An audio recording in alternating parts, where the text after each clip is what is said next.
Welcome to the Hope College Athletics Orange and Blue podcast. I'm Alan Babbitt, Sports Information Director here at Hope College. Been really enjoyable and rewarding being on this end of the mic this semester. So we've talked to Hope College coaches and get their insights on certainly an unusual, unprecedented. We can't come up with enough words to describe, but a tremendous effort by our students to do in-person learning this fall, finishing up with online exams this week. And today we're privileged to have Hope College women's basketball coach Brian Morehouse with us today. Welcome to the Orange and Blue podcast, Brian.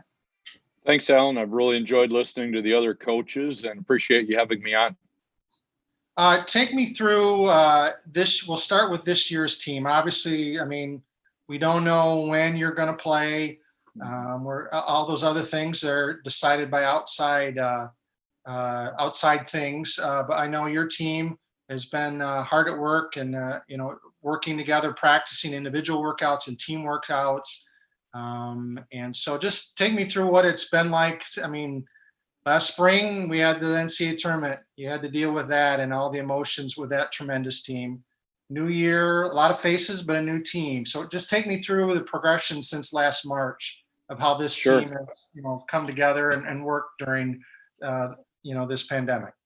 Yeah, I think, the first thing we have to acknowledge is just that, last spring was tough, right? I think that's been, and while we may not want to dwell on it, I still think that it impacts our players on, some of them on a day-to-day basis, some of them weekly, some of them it might be more hit and miss, but it's difficult to put the disappointment of last spring completely out of your mind and say, oh, you just need to focus forward. And, that was then and this is now, because, it's a little bit like, grieving. You can go through the grief process, but I think the other part of the grief process is that doesn't ever mean it's necessarily over and done on a specific date. So we've had to really work our way through a lot of those emotions, a lot of those feelings. But I think one of the really cool things was our players had to go home. I mean, it was season over and everybody evacuated campus. And so we didn't have postseason meetings. We didn't have, face-to-face stuff. They were just gone. And then to reacquaint ourselves with them when they get back on campus in August, and to and just look at the work that they put in. We had some players improve dramatically. I mean, some of them as much as I've ever seen a player make an improvement from one season to the next. So that was super exciting to see, just the work that they did with no one looking over their shoulder all summer long, without the benefits of gyms, without the benefit of a weight room for most players. Most of our players were getting better, on a playground, on a hoop, by themselves. So really excited about the improvements of our players coming back. If you look at our roster, it has a lot of familiar faces. So only added 2 new players onto this year's program, but the players that we do return improved a ton, and I'm really, really excited about their growth. Obviously, a senior-laden team with 9 seniors, which is, as I tell people when they ask me about our roster and ask me about our team, I'm like, that is really, really poor roster management. But it's really, really exciting as the head coach to look out there and see players that are just great. And you can't always control a great class. And we happen to have a great class 4 years ago that decided to come to Hope, and we've reaped the rewards of a lot of their growing pains early on when many of them played a lot as freshmen. And now you're to, their senior years, and you look out there and, we had practice one day and I walked out and I called Courtney Cust on my way home and I said, we're really good. We're really good. And I said, and you know me, I am the last person to say that any of my teams are really good. And I said, but that practice that we just had right there, first of all, I felt like I didn't even need to be there because our seniors just took control of the whole practice and everybody just followed along, and they just competed at such a high level. And that was sort of the theme for the fall, is whether it was the conditioning or whether it was once we started practices, there was just a high level of competition, while there was also a high level of support and leadership for our freshmen through our senior groups. It was a really cool dynamic. Do you think it was a matter of that, whether conditioning or once you were able to practice, that it was just kind of a release and an escape from everything? Because I mean, everything's been thrown at them this semester, adjusting to a new way on campus, for the semester, classes, and all the different things that are just hard for everybody, but hard for them particularly. Was basketball that escape? They could just have fun and be with their friends and not have to think about some of this other stuff that we've been having to contend with? Yes and no. If there's one thing I've learned from the last however many months are we on right now since March, it's hard to remember, but if there's one thing that I've learned, is everybody is not processing this in the same way. And so to your point, Alan, many of our players that were coming into practice, absolutely, that was their release. That was, their release from stress and from wearing a mask and all of that stuff. It was their release, absolutely. And they attacked the competition piece of it. They attacked the self-improvement part of it. But for some players, when you've been really burned in a relationship, and in a relationship with basketball is what I'm talking about, it's difficult to go back into the relationship again.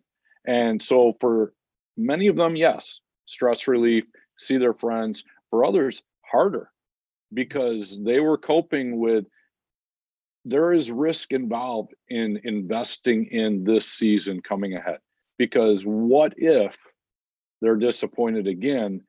Oh my goodness. I mean, it was so painful last March, and now they might be disappointed again.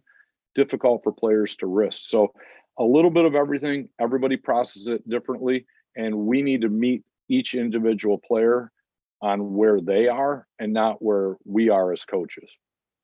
Yeah, I mean, trying to, obviously with the basketball team, especially with a large team, and I know you have some JV, players as well. I mean, how do you try to do that? Is it just making sure, whether between you and your assistant coaches, you're connecting on a one-on-one basis? Maybe not that you weren't before, but maybe more. No, I think a real intentionality. Yeah, real intentionality in reaching out to players, not as well, you're all seniors and you guys should all be at the same spot, but like talking individually to Kennedy or Ashley or Jess Mormon or Mal Gerber, and making sure that we understand what's on their plate. We understand what their emotions are instead of trying to group them all together. And then really having our freshmen be in a completely different boat, right? So, I mean, the freshmen, the good thing is they don't really know what they're missing. They know that, masks are no fun, and they make running sprints really difficult, but like they don't really get that they missed out on, some of the beach workouts or things like that, because they've never done them before. So you truly have people at both ends of the spectrum. With obviously, you talk about that intentionality and that support staff. You mentioned Courtney Cust, and there's some great coaches on this staff. Kali Carlson, and this year adding Julie Henderson Potts. Talk about your assistant coaches and what they've done to support you and our student athletes. Well, I mean, I'll be the first to say that there's no way I navigate from March until now without my staff. They've been incredible. They've been intentional about staying in contact with our players in our program, both the new players coming in and also the returning players. And Kyle Lurvey, Courtney Cust, Julie Potts, Cully Carlson. Just because we're not out in front of people practicing or having an exhibition or playing games, we would be 3 games into this thing right now. I almost think that they've worked harder than they would have in the past. Going recruiting was very difficult this summer, and yet, they would hop in the car and head down to Indiana because that's the only place that they played basketball this summer. And, we burned up more miles going to Indianapolis than I've ever experienced in my life. I mean, I at one point I was there for 5 weeks straight. I was there every week in Indianapolis, and my staff was right there with me. But going back to your point about support, just their ability to listen, I think, has been big. And instead of telling our players how they should feel or what they should do, really meeting them on a level playing surface and saying, what do you need from us? How can we help you? And then also giving them some direction when they ask for it on how they might better navigate the emotions of COVID, the emotions of, I mean, this has been a hard semester. I mean, we just jammed 16 weeks into 14, and professors didn't back off on their syllabi.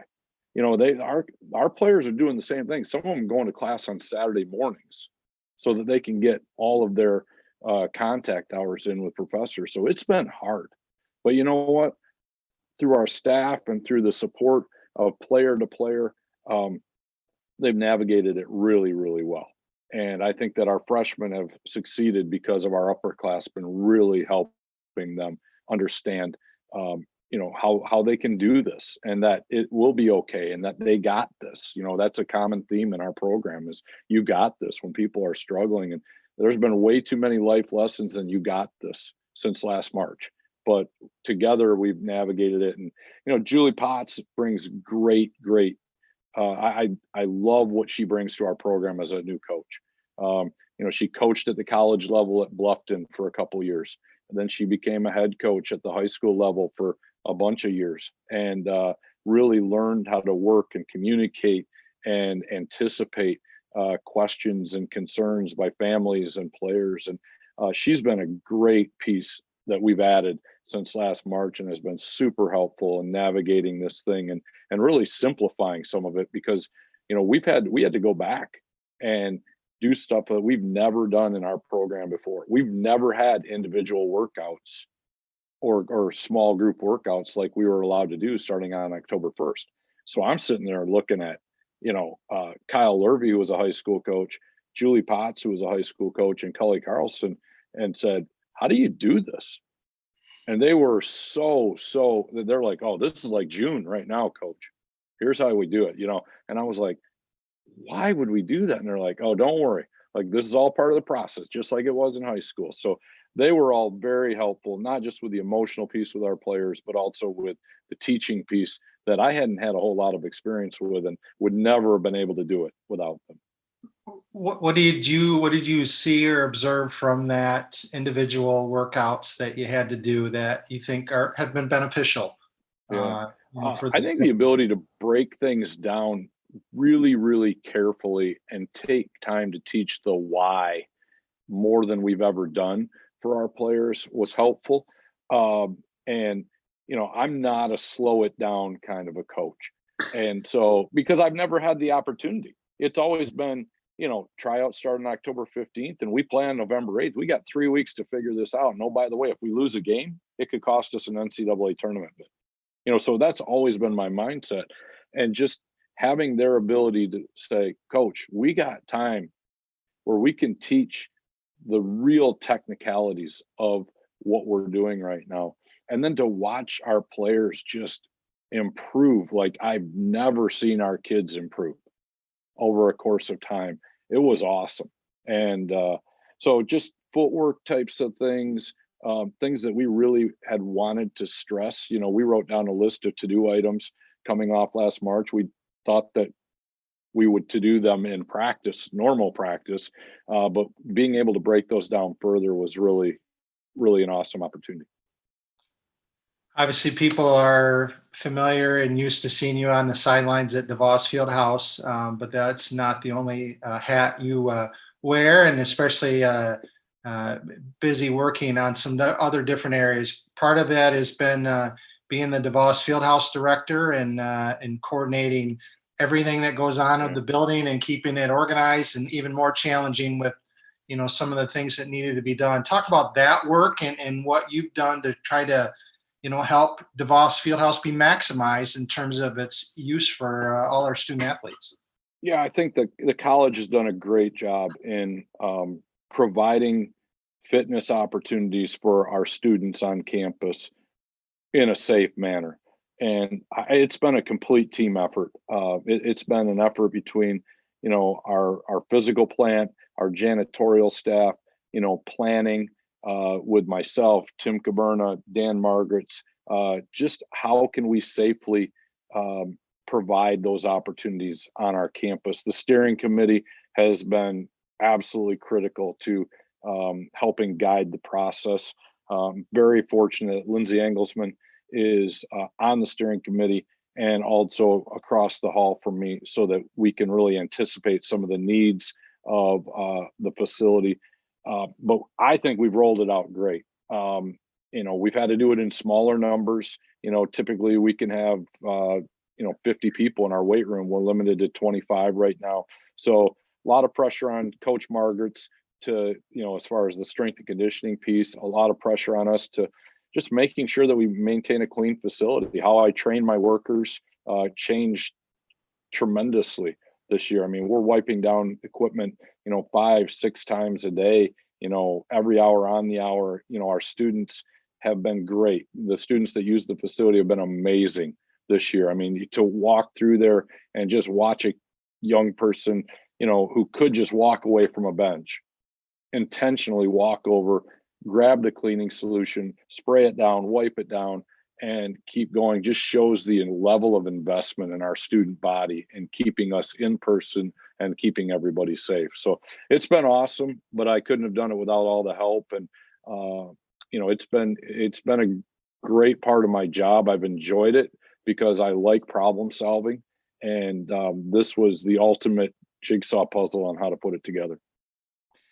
And I know also with you, another hat you probably wear is being a dad, and you have two daughters who are, Hope students. And so Yeah. that puts another lens for you to kind of see this whole semester through. Hmm. What have you seen from your daughters and their Hmm. experience with Hope Yeah. that you take great, you maybe even more pride in and appreciation for as a dad, Yeah. not just someone who, who works here?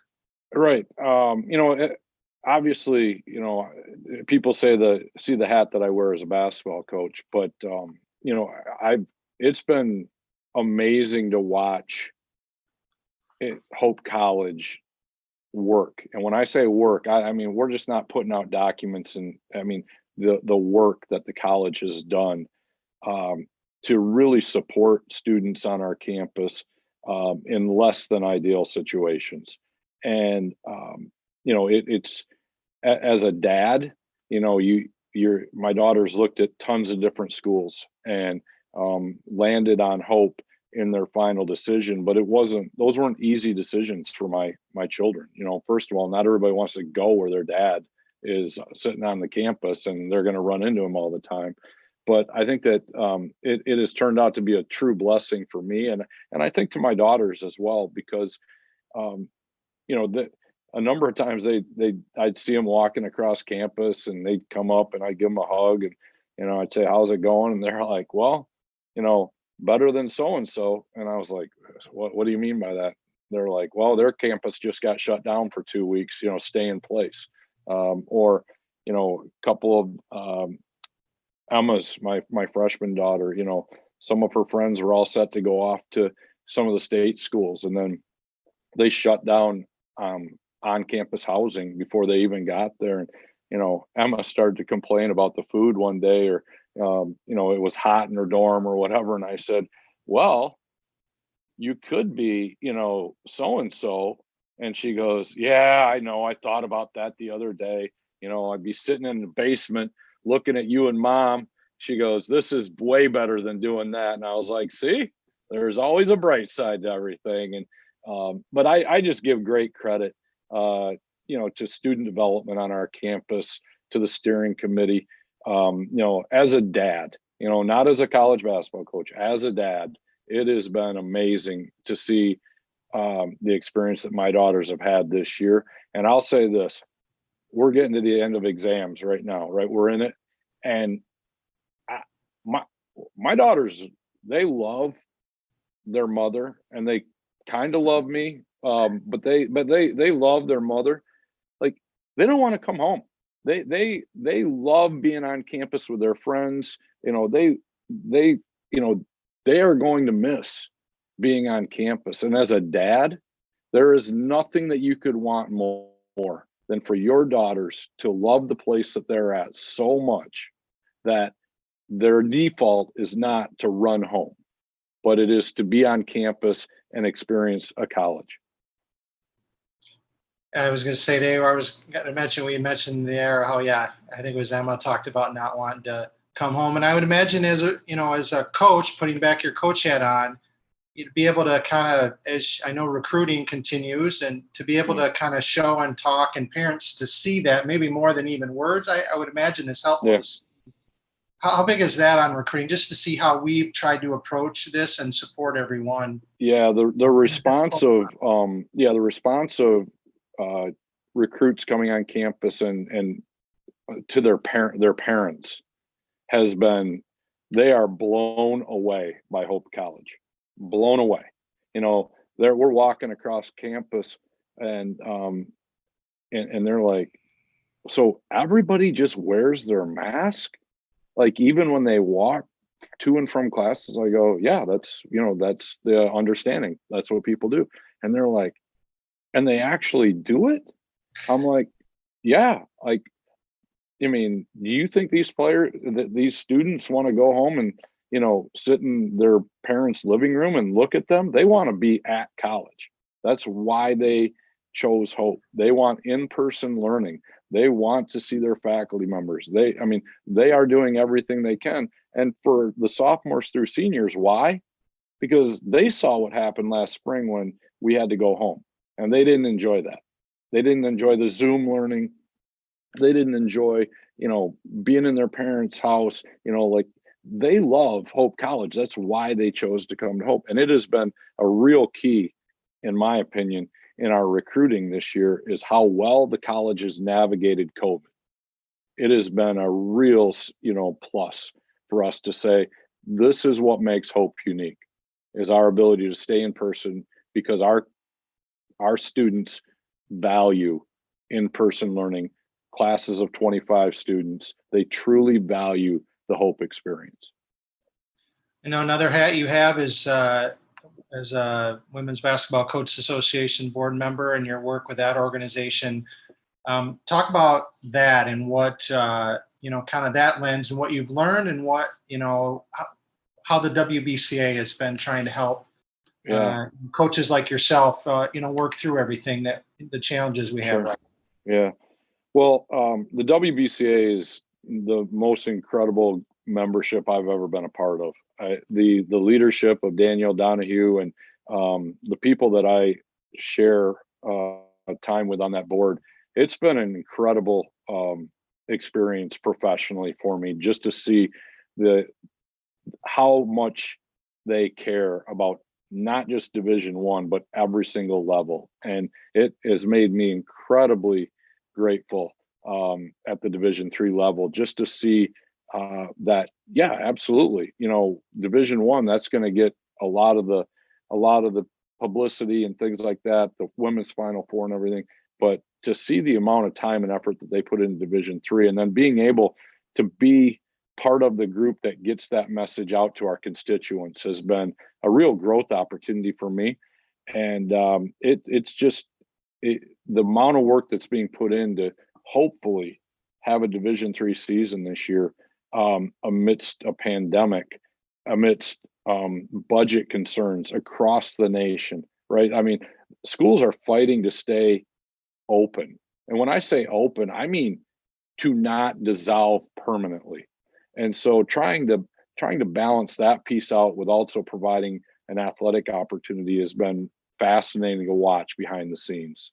But yeah, I just got off a call today, and we have people in the NCAA and the WBCA that are absolutely fighting for the opportunity to provide a championship this year. We understand that the most important championship, though, is the men's Division I national championship. And as an organization, I think we have to understand that pays the bills. It pays the bills for the NCAA. It pays the bills for so many sports. It pays for our championships at Division III. And so the priority is to get that off the ground with the national championship in Indianapolis in March. But whatever we can do from the WBCA end to also have our championships, we're doing right now. I would imagine that's been the hardest part. I mean, this pandemic, everything seemingly at times can change on a dime. So having that communication and knowledge and trust that right, the maximum effort is being made to be able to do this has to, in uncertain times, at least, buoy spirits. It sounds like from your voice as well. Yeah. And I walked off a call. We were on a call like 9 days ago, and I walked down onto the court, and my players they're in there all the time. Well, why are we good? I mean, our players, they're in there when we don't even have practice, getting better. But I think Sydney Muller and Newmy, Lauren Newman said, "Hey, how's your day going?" And I was like, I gave him a high five, and I'm like, I just got off one of the best calls ever. I said, you know what? I think we can find a way to do this. I said, I've had my doubts from time to time, but I just got off the call with the NCAA. I'm truly hopeful. And, because as a Division III college basketball coach, it's been a roller coaster for us too. Trying to keep your kids' hopes up amidst, conference cancellations, whether that's the North Coast or some of the East Coast schools, it's just so many. We're up to 9 conferences are canceled now. Just trying to keep your kids hopeful throughout this whole thing and working hard. You know how hard it is to work and run sprints when you're not even sure if there's going to be a season. But the WBCA and some of these calls just have provided some real hope for me, but also some reality checks. And, the reality is we're up against it. It's not going to be easy. This virus has sped up, not slowed down.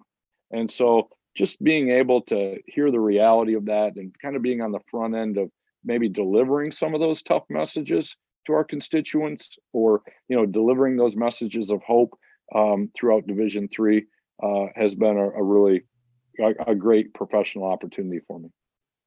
I would say, you mentioned Lauren Newman. It reminds me, and we'll close on this. I saw a post from her dad expressing a pride in her because she was inducted into the Nursing Honor Society at Hope. And that was another, at least for me, and I'm sure for you, seeing that, and you knew that was going to happen, was another reminder of kind of what we're about here and what this team is about and this college is about, is preparing people like Lauren Newman to go out and have a really big impact in the world. Just talk about that and what you're seeing as your players are preparing themselves, especially the senior class, for going out into the world and making an impact.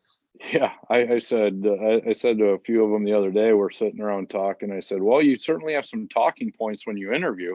And tell me about a time that you've navigated a difficult situation. You're going to be able to talk really well into that topic. But Newman and Ashley, our 2 senior nurses, both have done incredible work in the nursing program.